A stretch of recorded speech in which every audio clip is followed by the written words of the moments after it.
اعوذ باللہ من الشیطان الرجیم بسم اللہ الرحمن الرحیم وَإِذِ ابْتَلَىٰ إِبْرَاهِيمَ رَبَّهُ بِكَلِمَاتٍ فَأَتَمَّهُنَّ قَالَ إِنِّي جَاعِلُكَ لِلنَّاسِ إِمَامًا قَالَ وَمِنْ ذُرِّيَّتِي قَالَ لَا يَنَالُ عَهْدِ الظَّالِمِينَ۔ درس قرآن کے سلسلہ میں آج ہمارا سبق سورۃ البقرہ کی آیت نمبر 124 پر مشتمل ہے۔ سورۃ البقرہ میں رکوع 5 سے لے کر 15 تک بنی اسرائیل کا تفصیلی تذکرہ ہے، اور اب یہاں سے پھر حضرت ابراہیم علیہ السلام کا تذکرہ شروع ہو رہا ہے، جس میں اللہ رب العزت نے پہلے حضرت ابراہیم کا تھوڑا سا جو تعارف کروایا ہے۔ حضرت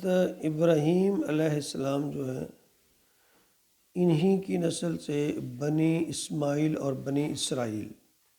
یہ دو شاخیں نکلیں۔ حضرت ابراہیم کی ایک زوجہ محترمہ حضرت ہاجرہ سے حضرت اسماعیل، اور دوسری بیوی حضرت سارہ سے حضرت یعقوب اسحاق پیدا ہوئے، اور اسحاق کے پھر بیٹے حضرت یعقوب پیدا ہوئے، اور جس کا لقب جو ہے وہ اسرائیل تھا۔ ان کے 12 بیٹے تھے، 12 قبیلے وجود میں آئے۔ پھر حضرت اسماعیل کو حضرت ابراہیم نے خانہ کعبہ کے پاس وادی غیر ذی زر میں آباد کیا، تو جس سے ایک نسل جو ہے بنی اسماعیل چلی۔ اس سے پہلے جو نبوت کا سلسلہ تھا وہ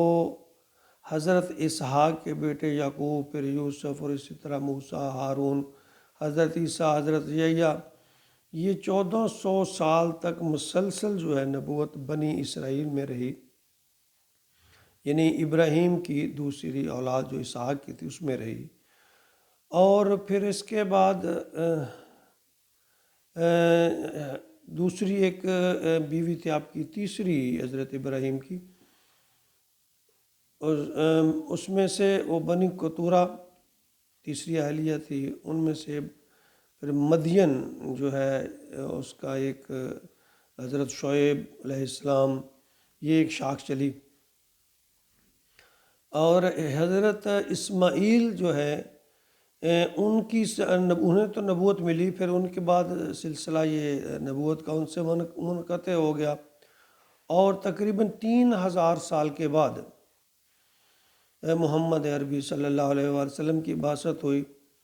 تو پھر جو امامت ہے بنی اسرائیل سے بنی اسماعیل میں منتقل ہو گئی۔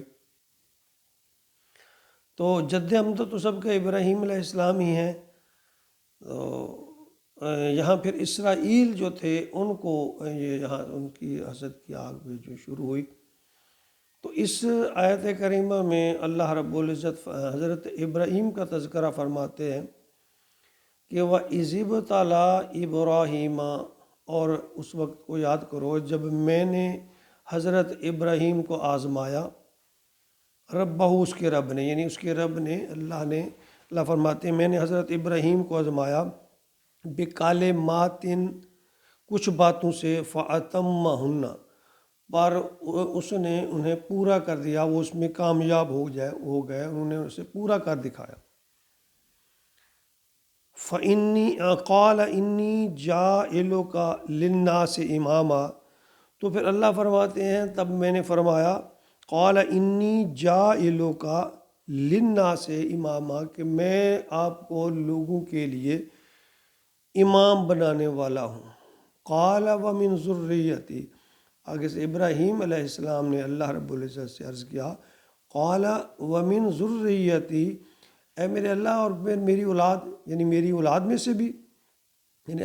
حضرت ابراہیم علیہ السلام نے اللہ رب العزت سے یہ سوال کیا کہ یا یہ وعدہ جو ہے میری اولاد کے لیے بھی ہے کہ لوگوں کی امامت ملے گی؟ قال لا ینال عہد الظالمین، اللہ فرماتے ہیں میں نے فرمایا قال لا ینال عہد الظالمین، میرا یہ جو وعدہ ہے نا یہ ظالم لوگوں کے لیے نہیں ہے، یعنی تمہاری نسل میں جو صاحب ایمان لوگ ہوں گے، نیک ہوں گے، سیدھے رستے پر چلیں گے، ان کے متعلق میرا یہ وعدہ ہے۔ جو لوگ ظالم ہوں گے، میری فرما برداری نہیں کریں گے، میرے کہنے پہ نہیں چلیں گے، سیدھی راہ پہ نہیں چلیں گے، ان پر میرا یہ وعدہ جو ہے وہ پورا نہیں ہوگا۔ یہاں ایک بہت ہی اہم بات سمجھنے والی ہے کہ حضرت ابراہیم علیہ السلام کو دین اسلام میں رہبر رہنما مانا جاتا ہے۔ نبی اکرم صلی اللہ علیہ وسلم انہیں اپنے جد امجد قرار دیتے ہیں، اور